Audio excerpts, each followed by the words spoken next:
నమస్తే అండి. రాధామురళి ఛానల్కి స్వాగతం అండి. ఓం శ్రీ మహాగణాధిపతయే నమః.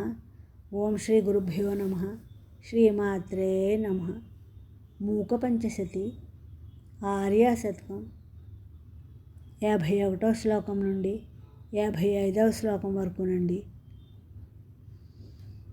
అధికాంచికేలీలోలైః అఖిలాగమయంత్రతంత్రమయైః అతిశీతం మమ హృదయం విషమశరద్రోహి జీవనోపాయైః. వివిధ ఆగమాలలోని యంత్ర తంత్ర మంత్రములే తన స్వరూపంగా కలిగినది.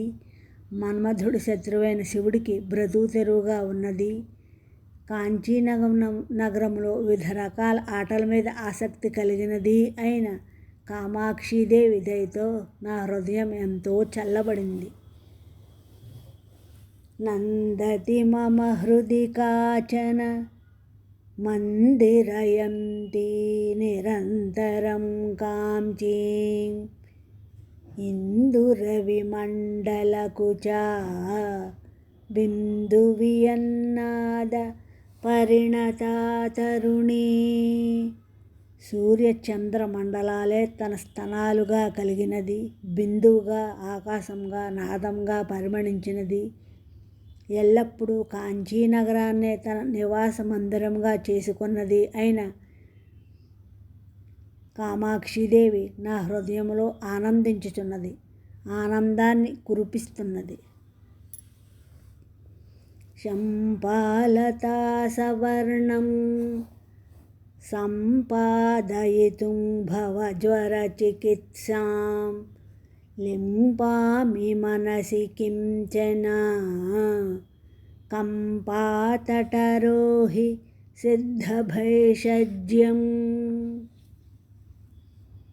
సంసారం అనే రోగాన్ని చికిత్స చేయడానికి కంపానదీ తీరంలో మెరుపుతీగలాంటి ఒకనొక సిద్ధౌషధి మొక్క మొలిచింది. ఆ ఔషధిని నా మనస్సుకు పోస్తాను, అనగా నా మనస్సులో నిలుపుకుంటాను అని భావము. అనుమిత కుచకాఠిన్యా అధివాక్షః పీఠమంగజన్మరిపోః ఆనందదాంభజేత ఆనంగా బ్రహ్మ తత్వబోధీశీరాం.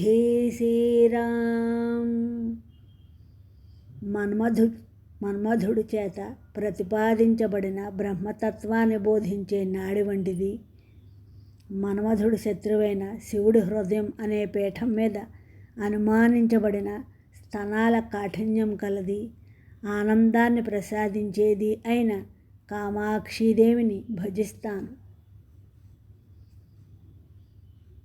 ఐక్షిషిపాశాంకుశధర హస్తాంతం విస్మయార్హ వృత్తాంతం అధికాంచీ నిగమవాచాం సిద్ధాంతం శూలపాణి శుద్ధాంతం. తన ముంజేతులలో పాశము అంకుశము ధరించినది, ఆశ్చర్యాన్ని కలిగించే ఎన్నో మహిమలు కలిగినది, వేద వాక్యాల సిద్ధాంత సారమైనది, శూలాన్ని ధరించే శుద్ధమైన శంకరుడి భార్య అయిన కామాక్షీదేవిని కాంచీనగరంలో చూశాను. నా ఈ శ్లోకాలు మీ అందరికీ నచ్చినట్లయితే లైక్ చేయండి, షేర్ చేయండి, సబ్స్క్రైబ్ చేయండి. మీ రాధ.